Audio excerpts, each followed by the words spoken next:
Hi, Mara ng TikTok. Ayan, gawa na kita ng name logo. Post ko na lang din dito sa FB para di sayang. So, nag-start na ako dito sa letter M. Yan, dito banda siya sa may center. Yan, and hanapan natin siya ng tamang font.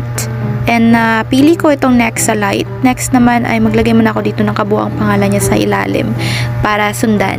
Next is yan, R na. Bali yung design niya, dalawang R sa loob ng M na baliktaran. Or parang talikuran pala. So, Lolo Clean yung ginamit kong font sa R. And binura ko na naman kasi ibahin ko na naman yung M. Parang ganito pala yung M. Para siyang nakabuka siya na M. Yung dalawang line sa baba, ayan, nakaslant siya. Parang magmumukha siyang mukha ng babae. So, yan, nilagay ko na naman dito yung ayan, yung shape na pa letter O. Para, yan yung shape ng R. Pero pinagsama ko na sila. Then, ayan, in-slant ko pa.